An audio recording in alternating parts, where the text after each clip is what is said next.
Hello, welcome to my channel, Another Bibliophile Reads.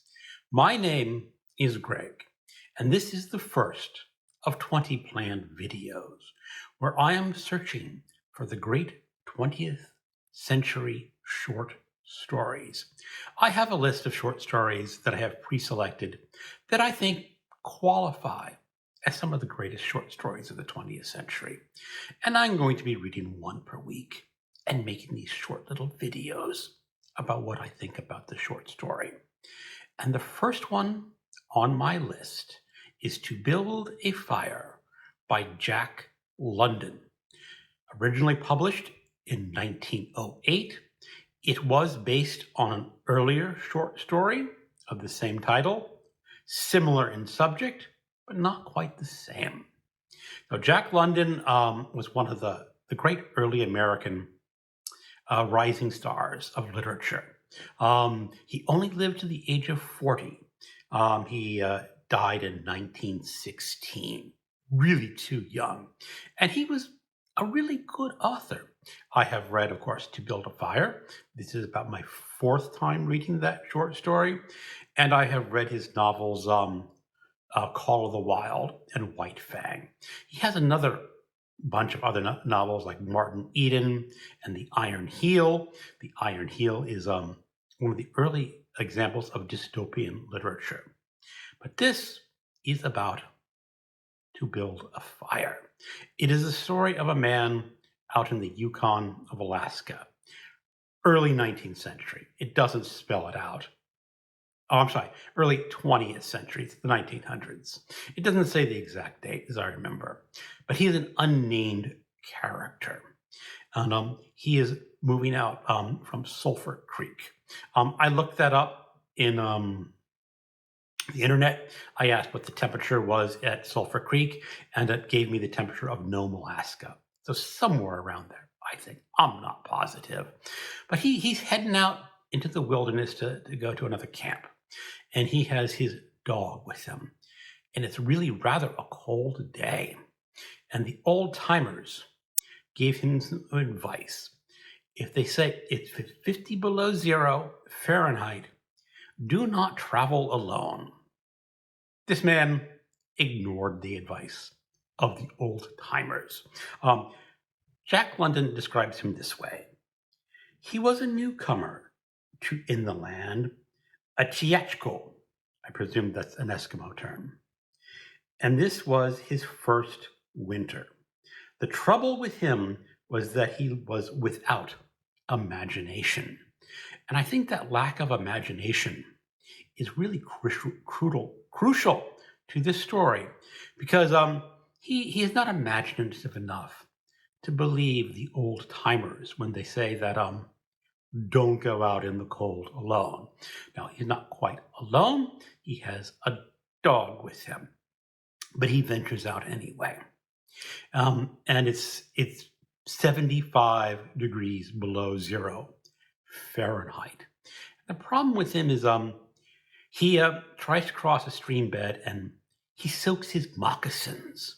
And the problem is when it's that cold, you start freezing up immediately. So he has to build himself a fire.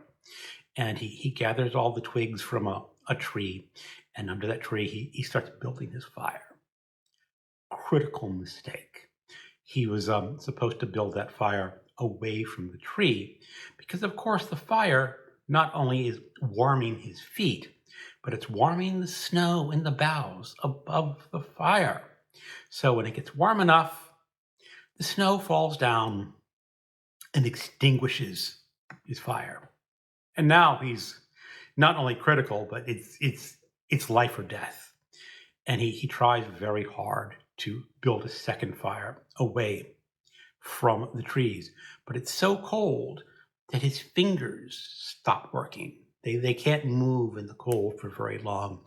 Even if he puts on his mittens and slams them and jumps up and down, his fingers fail to move. So he tries to light a fire by holding all his matches in his mouth, or is it all in his hand? And he lights them all at once and tries to start a fire. And of course, the fire does not start. All his matches go out. And then he says, if I kill my dog and stick my hands in the corpse, maybe that will warm them enough. Now, the dog is no fool. The dog's not going to be killed by this man. So what happens to the man? He freezes to death. Well, he doesn't quite freeze to death. He starts walking to the camp, and his feet feel frozen as like solid blocks of meat, maybe. And he starts tromping along to try to get to this camp, and he eventually falls down and dies. And his dog leaves him. The dog is smart enough to survive the winter. Now, why this story is so important is that it shows that man is not all that he's made up to be. He is vulnerable. He needs to pay attention to the old timers, to nature, because this is the story of man against nature.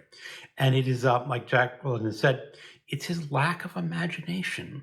He cannot possibly see himself as vulnerable. And that's what's that's what's important.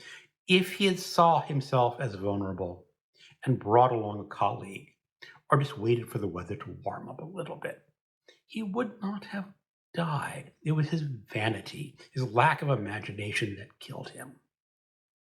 And I remember this story when I first read it in high school, way back in the 80s. And I was just captivated by the description of that extreme cold. And this man trying desperately to survive and use whatever intellect that he had to get this fire lit, and unsuccessfully doing so. And that's really where the story goes. And when I think about that, we have men like this character in our world today who are unimaginative, who do not see themselves as vulnerable. They do not see their environment as dangerous. Now, it does not have to be the cold as a dangerous environment. It can be a natural environment. It can be a man-made environment. It can be a political environment. It could be a religious environment, because all those elements are dangerous to man, humanity, or women, or even other living creatures. And what we can learn from this story is that we have to see dangers and listen to the experts. The expert in this story is the old timer saying, do not venture out when it's 50 below zero. And yet he does so. Like many people alive today, they will listen to the advice of the old timers, or not listen to the advice of the old timers, and get caught up in these troubles. And while their deaths may not be freezing, like the narrator of this story, their deaths could be forthcoming. A really powerful short story, I think. And I'm glad I reread it, and it's a good kickoff to this series. Thank you so much for watching, and keep on reading.